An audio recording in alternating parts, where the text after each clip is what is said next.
छोटे से गांव में मोहन अपनी पत्नी और बेटे के साथ एक छोटे से घर में रहता था। मोहन के माता पिता बचपन में ही गुजर चुके थे, इसलिए वह धनीराम के यहाँ मजदूरी करता था। उसकी पत्नी कुंती एक बड़े जमींदार के घर पर साफ सफाई का काम करती थी। दोनों पति पत्नी मिलकर खूब मेहनत करते थे और अपने बेटे राजू के साथ कठिनाई भरा जीवन व्यतीत करते थे।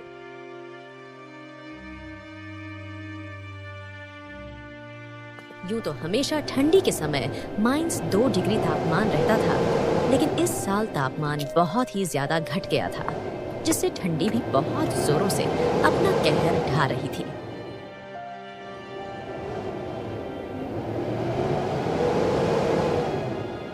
इस वजह से सुल्तानपुर गांव के लोग बहुत ही ज्यादा ठंडी के कारण डरे हुए थे और परेशान थे। दिन हो या रात, लोग ठंडी के कारण बहुत परेशान थे।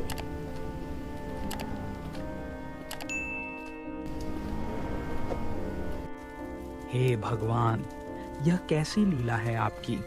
देख रही हो कुंती, इस साल कितनी ज्यादा ठंडी पड़ रही है। इतनी कड़ी ठंडी में काम करना भी बहुत मुश्किल हो गया है।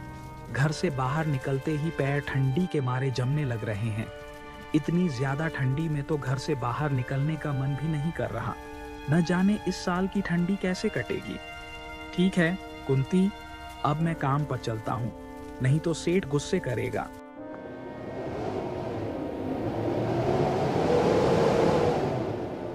राजू बेटा, तेरे पापा काम पर चले गए और मैं भी अब जा रही हूँ काम पर।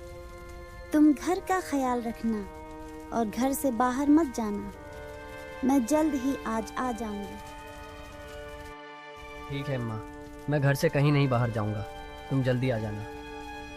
बेटा, मैं खाना बनाकर रख दी हूँ, तुम टाइम पर खाना खा लेना। अच्छा ठीक है बेटा, अब मैं चलती हूँ। इतना कहकर कुंती भी काम पर निकल गई।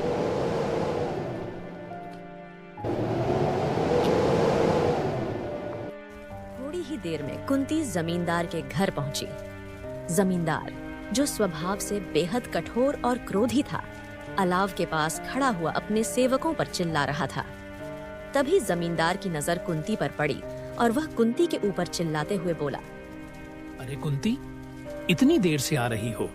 तुम्हें पता भी है कि इस ठंड में मेरे आदमी घर का काम जल्दी खत्म करना चाहते हैं। लगता है काम की कीमत नहीं समझती हो। मालिक, माफ कीजिए, आज ठंड इतनी ज्यादा थी कि जल्दी उठ नहीं पाई, लेकिन मैं जल्दी जल्दी सब काम निपटा दूंगी। बस बहाने बनाना तो तुम्हें आता है। अगर आज से काम में कोई भी कोताही हुई तो तुम्हारा हिसाब कर दूंगा। याद रखना, तुम्हारी जगह लेने वालों की कमी नहीं है। जमींदार की यह सब बातें सुनकर कुंती को बहुत दुख हुआ, लेकिन उसकी मजबूरी थी। वह चुपचाप अपना काम करने ही जा रही थी। तभी वहां जमींदार की पत्नी ठकुराइन आ जाती है। क्यों डांट रहे हो उसे इतनी ठंड में? वो भी इंसान है, काम करने आई है, यही क्या कम है? आपको थोड़ा सा भी दया नहीं आ रहा है इसके ऊपर? तुम्हें नहीं समझ आता? ये लोग हमारी सहानुभूति का फायदा उठाते हैं।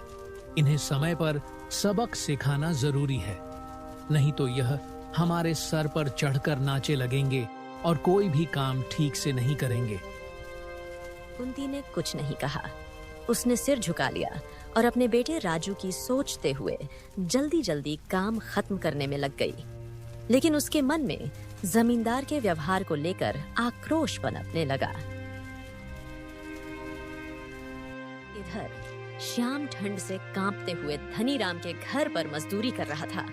धनीराम अपने खेतों का काम कराने के लिए श्याम और कुछ और मजदूरों को सख्त निगरानी में रखता था। अरे श्याम, काम ठीक से कर रहा है या ठंड के बहाने सुस्ताने की कोशिश कर रहा है? मैं मुफ्तखोरी बर्दाश्त नहीं करता। याद रहे, अगर आज मेरा काम पूरा नहीं हुआ तो मैं 1 भी रुपया नहीं दूंगा। नहीं मालिक, पूरी मेहनत कर रहा हूँ। ठंड बस थोड़ी ज्यादा है, इसीलिए हाथ पैर जम से रहे हैं। लेकिन आपका काम मैं पूरा करके ही जाऊंगा। आप चिंता ना करें मालिक। श्याम के चेहरे पर थकान साफ झलक रही थी। सुबह से ही ठंड में काम करते करते उसके हाथ अकड़ गए थे, लेकिन उसे अपने बेटे राजू और कुंती के लिए कमाना था। वह जानता था कि उसकी मेहनत ही उनका सहारा है। हे भगवान, ये कैसी परीक्षा ले रहे हो? इतने ठंडे मौसम में भी काम करना पड़ रहा है, लेकिन अगर मैंने काम छोड़ा तो सेठ मुझे काम से निकाल देगा और घर कैसे चलेगा? दिन धीरे धीरे ढलने लगा। श्याम ठंड में किसी तरह काम निपटाकर घर लौटने की सोच रहा था, लेकिन धनीराम ने उसे और देर तक रोक लिया। आज का काम पूरा करके ही जाना, समझा? नहीं तो कल से मत आना। अगर थोड़ा सा भी काम छूटा तो समझ तेरी नौकरी गई। जी मालिक, जैसा आप कहें। श्याम ने मन ही मन धनीराम को कोस रहा था, लेकिन उसे कुछ कहने की हिम्मत नहीं जुटा पा रहा था। उसकी मजबूरी ने उसे चुप करा कर रखा था। और इधर भी सुल्तानपुर गांव में ठंड अपने चरम पर थी। गांव के लोग ठंड से कांपते हुए अपने अपने घरों में दुबके हुए थे। अलाव जलाना भी मुश्किल हो गया था, क्योंकि सूखी लकड़ियों की कमी हो गई थी। गरीब परिवार तो और भी ज्यादा परेशान थे। वे 2 वक्त की रोटी भी नहीं जुटा पा रहे थे। गांव का चौपाल, जहां आम दिनों में लोग बैठकर बातें किया करते थे, अब सूना पड़ा था। ठंड ने हर किसी को घर में कैद कर दिया था।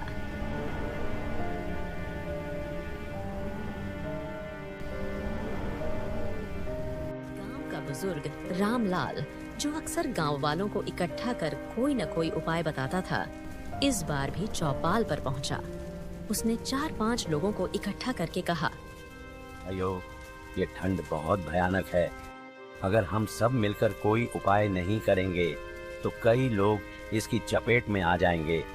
हमें जंगल से और लकड़ियां लानी होंगी और हर घर में अलाव जलाने की व्यवस्था करनी होगी। पर दादा, जंगल तक जाने की हिम्मत कौन करेगा? इतनी सर्दी में तो पैर भी जम जाते हैं और लकड़ियां काटने में पूरा दिन लग जाएगा। बेटा, डर से कुछ नहीं होगा। हमें एक दूसरे की मदद करनी होगी। ठंड के आगे हार मान ली तो गांव के कई घरों के चूल्हे ठंडे पड़ जाएंगे। गांव के लोग रामलाल की बात से सहमत तो हुए, लेकिन डर और परेशानी उनके चेहरे पर साफ झलक रही थी। सबने मिलकर फैसला किया कि कुछ लोग जंगल से लकड़ियां लाएंगे, जबकि बाकी लोग अलाव जलाने के लिए मिट्टी और पत्थरों की व्यवस्था करेंगे। लेकिन गांव वालों को अंदाजा नहीं था कि आने वाले दिनों में ठंड के साथ साथ और भी बड़ी मुसीबत उनका इंतजार कर रही है। सुल्तानपुर की यह सर्दी केवल मौसम की मार नहीं थी, बल्कि एक बड़ा इम्तिहान लेकर आई थी। श्याम के घर लौटने के बाद कुंती ने उसे राजू की तबीयत के बारे में बताया। मोहन ने राजू को देखा तो उसकी खांसी और ठंड से लाल पड़ा चेहरा देखकर चिंता में डूब गया। कुंती, ऐसा लगता है कि ठंड अब बर्दाश्त के बाहर हो रही है। घर में अलाव जलाना जरूरी है, लेकिन लकड़ियां कहां से लाऊं?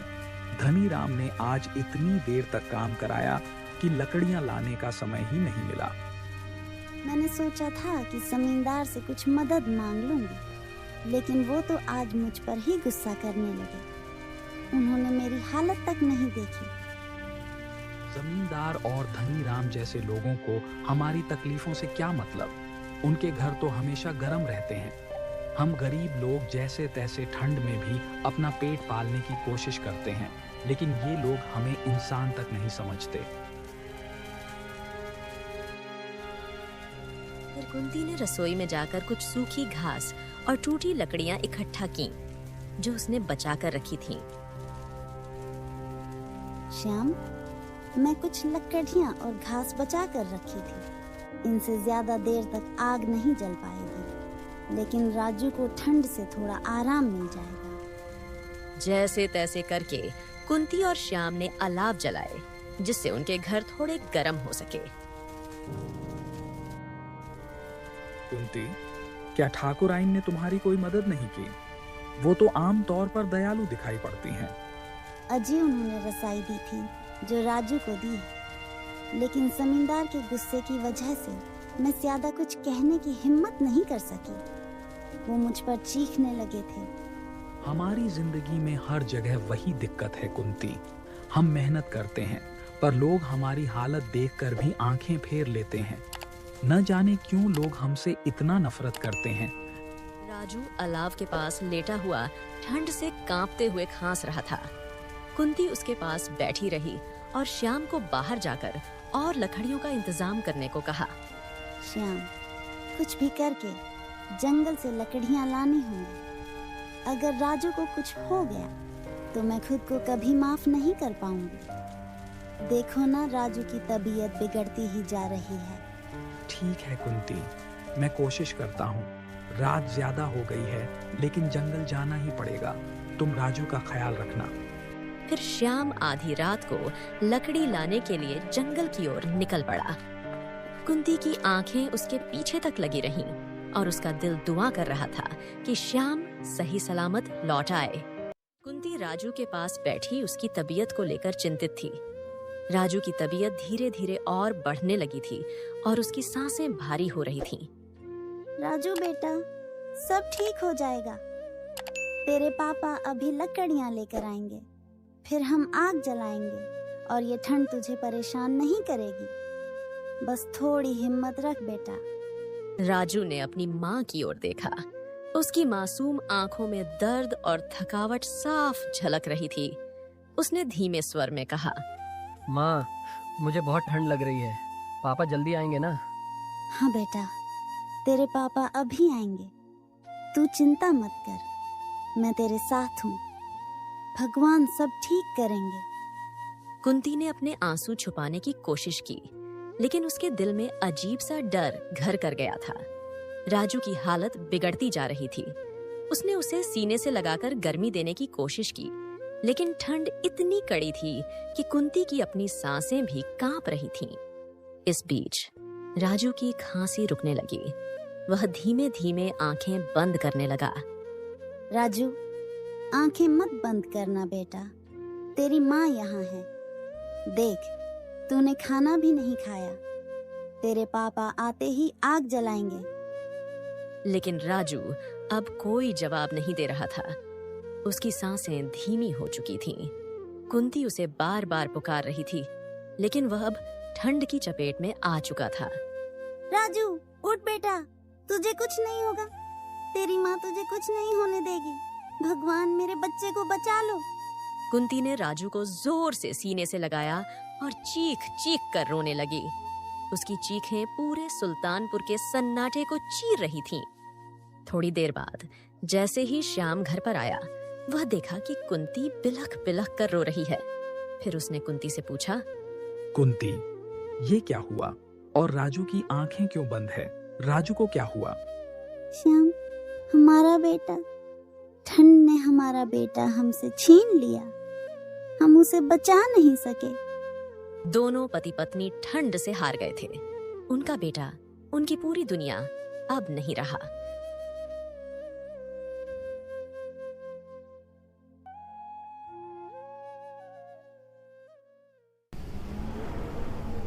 उनके रोने की आवाज ने पूरे गांव को झकझोर कर रख दिया। यह ठंड सुल्तानपुर के कई घरों को ऐसे ही दर्द दे रही थी, और यह सिर्फ एक परिवार की नहीं, बल्कि पूरे गांव की त्रासदी बन चुकी थी। राजू की मौत के बाद कुंती और श्याम के जीवन में एक सन्नाटा छा गया। वह छोटा सा घर जो कभी उनके बेटे की हंसी से गूंजता था, अब एक सुनसान खंडहर जैसा लगने लगा था। ठंड का कहर लगातार बढ़ रहा था और उनके दिलों में बेटे को खोने का गहरा दर्द जम चुका था। कुंती ने खाना बनाना बंद कर दिया।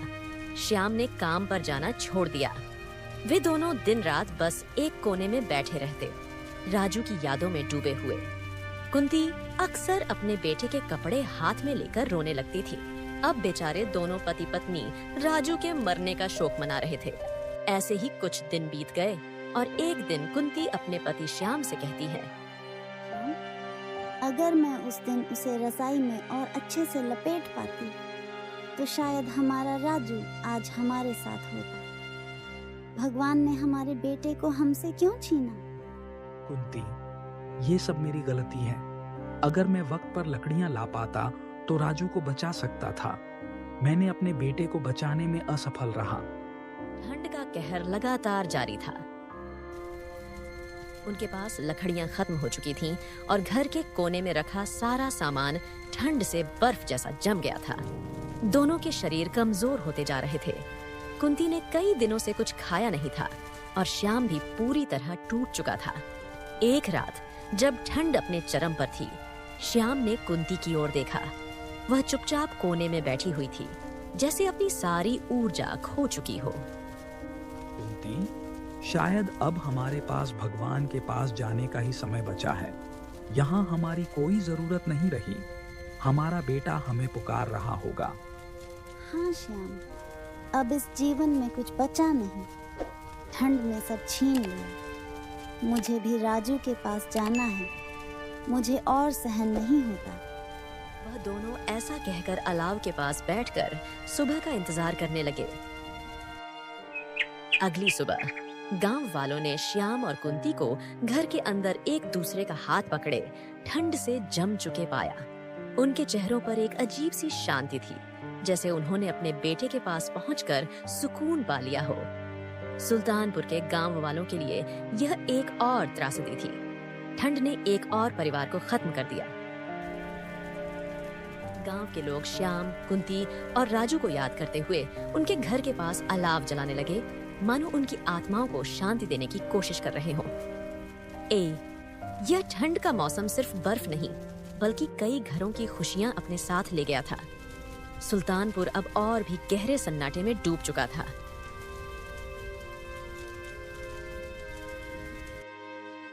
सुल्तानपुर के लोग श्याम, कुंती और राजू की कहानी को कभी नहीं भूल पाए। उनका घर, जो अब खंडहर बन चुका था, गांव के लोगों के लिए एक चेतावनी बन गया। गांव के बुजुर्ग अक्सर बच्चों को उस परिवार की कहानी सुनाते और कहते, ठंड से लड़ने के लिए हमें साथ रहना होगा।